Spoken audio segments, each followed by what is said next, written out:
9th standards maths 1, lesson number 1, that is sets. Lesson number 1, that is sets. We must know first what is the set. So definition of set. हम क्या बोलेंगे? Collection of object is called as a set. Means कोई भी object का हम collection करेंगे तो उसको हम सेट ऐसा बोल सकते हैं. लेकिन उसमें एक और इम्पोर्टेंट वर्ड है कि वेल डिफाइंड. कौन सा है? Well defined. Well defined collection of the object is called as a set. Means well defined का मतलब क्या होता है? अगर मैं आपको एक एग्जांपल दूं, मैंने ऐसा आपको बोला कि आपके जो क्लास में बच्चे हैं, जो क्लेवर बच्चे हैं, उनका सेट मतलब क्लेवर स्टूडेंट्स का सेट. तो ये वेल डिफाइंड सेट क्यों नहीं बनता? क्योंकि ये सेट्स में हमें ये पता नहीं कि कौन सा बच्चा क्लेवर है और कौन सा नहीं है. मतलब कोई बच्चे मैथ्स में क्लेवर है, कोई बच्चे इंग्लिश में क्लेवर है, कोई ड्राइंग में क्लेवर है, कोई प्लेइंग में क्लेवर है, कोई अदर एक्टिविटीज में क्लेवर है. मतलब किसको क्लेवर बोले और किसको क्लेवर ना बोले, ये वेल डिफाइन यहाँ पे नहीं हो सकता. तो ये सेट वेल डिफाइन, ये जो कलेक्शन है ये वेल डिफाइन नहीं होता, इसीलिए हमको इसको सेट नहीं बोल सकते. अगर हमने और एक मैं आपको एग्जांपल बताती हूँ. मैंने अगर ऐसा बोला collection of the students in 9th standard. अगर 9th स्टैंडर्ड के बच्चों का कलेक्शन बोले तो ये सेट होता है, क्योंकि हमको पता है 9th स्टैंडर्ड में बच्चे कितने हैं. हम उनको काउंट कर सकते हैं कि जैसे कि आपके क्लास में जैसे 50 स्टूडेंट्स है, मतलब सेट ऑफ 50 स्टूडेंट ये काउंटेबल है. जैसे मैंने आपको पूछा बताया कि set of colours in the rainbow, तो ये भी हम काउंट कर सकते हैं. वेल डिफाइन है, ये कलर्स चेंज नहीं होते, उसकी जो नंबर्स ऑफ कलर है वो चेंज नहीं होते. वैसे हम क्या बोलेंगे? वेल डिफाइन जो चीज है उसको हम क्या बोलेंगे? वेल डिफाइन कलेक्शन है उसको हम सेट्स बोलेंगे. फॉर एग्जाम्पल जैसे set of natural number. Set of natural number we indicate it by capital N. Set of natural number is indicated by capital N. 1, 2, 3, 4, 5 and 6. Infinitely many. It is called the set of natural numbers. Set of natural number it goes infinitely many, uncountable. Next set है जो है whole numbers का. Whole number set is indicated by W, capital W. What is the difference between N and W? Means natural numbers and whole numbers. The only one difference is that 0. Here in whole numbers 0 is there. 0, 1, 2, 3, 4 and 5, 6, infinitely many. This is the set of whole number and it is indicated by capital W. Another one set is, we said that set of integers, it is indicated by I. What are the integers? Integers are all positive negative numbers with 0. It means infinitely many, both the sides, -3, -2, -1, 0, 1, 2, 3, infinitely many. These are all are integers. The set of integers is indicated by I. And you must know that sets are written in curly bracket. Sets हम जो भी sets हम लिखते हैं उसको curly bracket में लिखेंगे. ये जो ब्रैकेट ऐसा है इसको हम क्या बोलते हैं? कर्ली ब्रैकेट बोलते हैं. Sets must be written in curly bracket. Sets को हम किस में लिखेंगे? कर्ली ब्रैकेट में लिखेंगे. सेट्स सब सेट्स, देखो ये नेचुरल नंबर का सेट मैंने कर्ली ब्रैकेट में लिखा, होल नंबर्स का सेट आल्सो कर्ली ब्रैकेट में लिखा, इंटीजर्स का सेट आल्सो कर्ली ब्रैकेट में लिखा. अभी ये हो गया इंटीजर्स. अभी जो नेक्स्ट है वो है rational numbers is indicated by Q. Rational numbers, rational numbers, rational numbers is indicated by Q. What are the rational numbers? Is the you have question about it? तो हम क्या बोलेंगे? ये तो नेचुरल नंबर हो गए, होल नंबर्स हो गए, इंटीजर्स हो गए, लेकिन इसमें फ्रैक्शंस है, कोई नंबर्स है जो डेसिमल पॉइंट में लिखा है नहीं है. तो हम क्या बोलेंगे? क्यू क्या रहता है? वो रैशनल नंबर रहता है. मतलब इसमें नेगेटिव नंबर्स भी आएंगे, पॉजिटिव नंबर्स भी आएंगे, उसमें क्या आएगा? फ्रैक्शंस भी आएंगे, इसमें नंबर्स इन पॉइंट भी आएंगे. जैसे ये हो गया फ्रैक्शन, इसको हम फ्रैक्शन भी लिख सकते हैं, पॉइंट्स में भी लिख सकते हैं. मतलब ये क्या है? ये भी जो रैशनल नंबर्स है ये भी इनफिनाइट है, लेकिन उसमें एक्स्ट्रा क्या है जो इंटीजर्स में नहीं लेकिन रैशनल नंबर में है? वो एक्स्ट्रा क्या है? वो एक्स्ट्रा है fractions and number in decimal points. वो क्या एक्स्ट्रा है? Fraction and numbers in decimal point. These are all rational numbers. What are the rational numbers? Rational number includes natural number, whole number, integers and fractions also. These are called rational numbers. And rational numbers, the set of rational numbers are indicated by Q. Again, next thing is what? Real numbers. What are real numbers? Real numbers, set of real numbers are indicated by capital R. Real numbers. Real numbers. Real numbers. Set of all numbers. That is natural number, whole number, integers and rational number, as well as what are the real numbers are there. For example, that is non-recurring,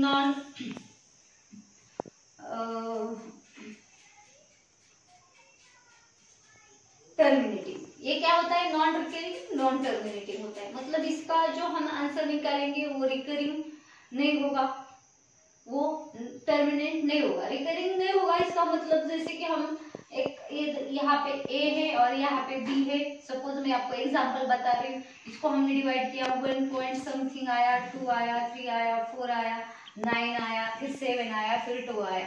इसका मतलब recur नहीं होता। मतलब जैसे कि recur होगा मतलब क्या होगा? जैसे यहाँ पे मेरा 2 3 आया, उसके बाद 2 3 आया, उसके बाद 2 3 आया, मतलब ये रिकरिंग होता है। वही टर्म्स बाद में आते।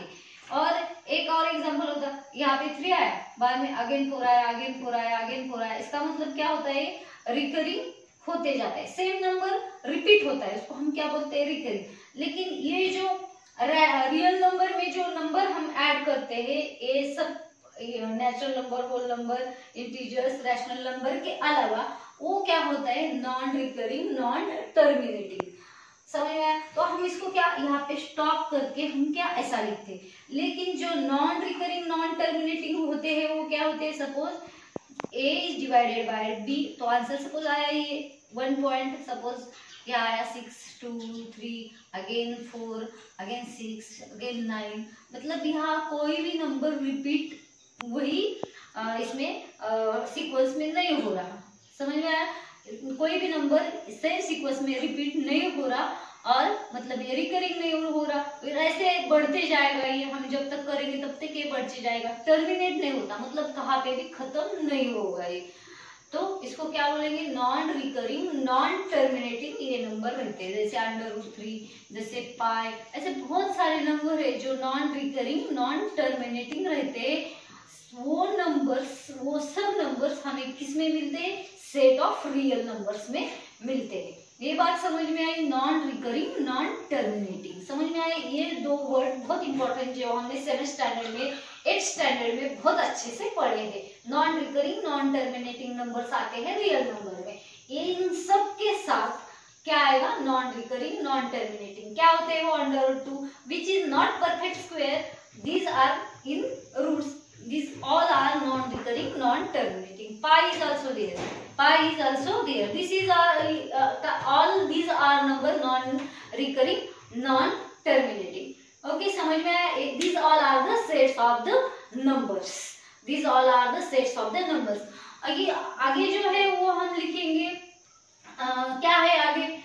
Methods of writing sets. Methods of writing sets. Method क्या होती है? एक टाइप की राइटिंग सिस्टम होती है जिससे हम सेट्स लिखते हैं। जैसे मम्मी ने आपको बताया बच्चा हमें जाना है मार्केट में कुछ लेने की चीजें, क्या क्या लेना है, हम लेंगे क्या करेंगे? फटाक से लिस्ट बना लेंगे। तो पहली है लिस्टिंग मेथड,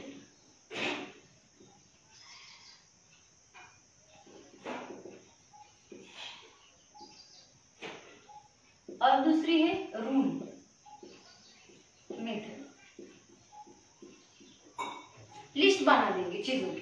जैसे A is the set of 1 2 3 4 5 6 वगैरह वगैरह इनफिनाइट, सॉरी फिनाइट 6 तक। A is the set of natural number string 6। और इसका एग्जांपल बोलेंगे तो हम B is the set of, कैसे लिखेंगे? X और X such that X belongs to N and कैसा है ये X greater than 1 and smaller than 9। तो हम इसको ऐसा पढ़ेंगे, B is the set of all x। यहाँ पे क्या है, वेरिएबल x है। मतलब रूल में क्या आता है, कोई भी एक वेरिएबल पकड़ के उसको इस सेट का रूल लगा देते हैं। मतलब वो सेट का क्या लगा देते हैं, क्या लगा, हाँ, इसको हम क्या बोलेंगे, रूल मेथड। मतलब रूल कौन सा लगाएंगे कि हम जो सेट लिख रहे हैं उस सेट के जो कैरेक्टर्स है, एलिमेंट है, उसका जो कैरेक्टरिस्टिक है उसको हम क्या करेंगे, रूल बताएंगे। और इसको हम पढ़ेंगे कैसे, B is the set of all x. इसको क्या बोलेंगे, B is the set of all x such that x, such that, ये क्या बोलेंगे इसको, such that x belongs to n। इसका मतलब क्या है, such that x belongs to n, belongs to n। मतलब क्या होता है इसका, n क्या है, ये capital N indicates natural number. ये n बिलोंग्स टू किससे है, नेचुरल नंबर से। लेकिन वो x कैसा है, इसका यहाँ पे क्लासिफिकेशन किया है। कैसा है ये x, वो ग्रेटर देन 1 है और स्मॉलर देन 9 है। ये दो जो मेथड्स है, इस मेथड से यूज करके हम क्या लिख सकते हैं, हम ये दो मेथड यूज करके हम सेट्स लिख सकते हैं। पहला है सिंपल लिस्ट करेंगे और दूसरा है रूल मेथड से उसके कैरेक्टर। इसका और एक एग्जांपल मैं आपको देती हूँ, जैसे C is the set of all y such that belongs to y belongs to n, y belongs to n means natural number. अगर मैंने बोला y कैसा है, अगर मैंने बोला y ऐसा है कि 2 से, देखो यहाँ पे थोड़ा अलग बताती हूँ मैं, ये देखो, ये साइन जो है इसमें हम कंफ्यूज होते हैं। ये साइन क्या बोलता है, ये साइन जो है ये क्या बोलेगा, y है ये 2 से बड़ा है, ग्रेटर देन 2 है और इक्वल टू 2 है। और ये साइन क्या बोलेगा, ये जो y है वो स्मॉलर देन 7 है और इक्वल टू 7 है। समझ में आया, ये बात समझो, ये बात समझो क्या बोलता है, ये 2 के इक्वल भी है और 2 से बड़ा भी है। मतलब यहाँ 2 भी आएगा। ये क्या बोलेगा, 7 से छोटा भी है, इक्वल टू 7 भी है। 3 4 5 6 7 ये आएगा। 2 3 4 5 6 7 ये नंबर्स इस सेट में है। समझ में आया। तो हम क्या बोलेंगे इसको, C is the set of all y। इसको रीड कैसे करेंगे, C is the set of all y such that y belongs to n। C is the set of all y such that y belongs to n। n means natural number, y is between or y is smaller than greater than equal to 2 and smaller than equal to 7। इसको हम ऐसा read करेंगे। ये बात समझ में आनी चाहिए, उसमें क्या है, कंफ्यूजन नहीं होना चाहिए। किसमें, साइंस में। मतलब क्या बोलेंगे हम, ये y, यहाँ पे क्या बोलेंगे, y इज ग्रेटर देन 1। अगर हम मैंने ऐसा लिखा, ये क्या है, x is greater than 2 as well as x is equal to 2। क्या बोलेंगे, x is greater than x is greater than 2 and as x is equal to 2 also. ऐसा भी लिख सकते हैं इसको। इसके दो मीनिंग होते हैं, इसका एक ही मीनिंग होता है। मैंने अगर ऐसा बोला x is smaller than 5 as well as x is equal to 5, x is smaller than 5, x is equal to 5। ये इस साइन के दो मतलब होते हैं। अगर मैंने ऐसा बोला x is smaller than 6, इसका एक ही मीनिंग बनेगा, that is x is smaller than 6। इसके दो मीनिंग बनेंगे, इसके भी दो मीनिंग बनेंगे, इसका और इसका एक मीनिंग बनेगा। समझ में आ रहा मैं क्या बोल रही हूँ, ये बात ध्यान में रखो, कुछ कंफ्यूजन की बात नहीं है। और ये जो है listing method and rule method, ये हम एक्सरसाइज में इसको कन्वर्ट करके लेंगे। जो लिस्ट मेथड में दिया है उसको रूल मेथड में लिखेंगे, जो रूल में दिया है उसको लिस्ट मेथड में लिखेंगे। अगर कुछ कंफ्यूजन है तो बता दीजिए, आपके फ्रेंड्स के साथ ये वीडियो शेयर कीजिए, लाइक कीजिए। और फिलहाल तो घर में ही रहिए, कोरोना की वजह से हम बाहर नहीं जा सकते, इसीलिए छोटा सा अपना घर में जो बोर्ड है उसके ऊपर ये सॉल्व करने की कोशिश कर रहे हैं। हम 9th स्टैंडर्ड के भी वीडियो डाल रहे, 10th के भी डाल रहे और 12th के भी डाल रहे। और आप इसको अच्छे से देखो, पढ़ो, समझो, कुछ डिफिकल्ट नहीं है। मैथ्स बहुत ईजी है, कुछ कंफ्यूजन है तो कमेंट्स करो और समझ लो। Thank you.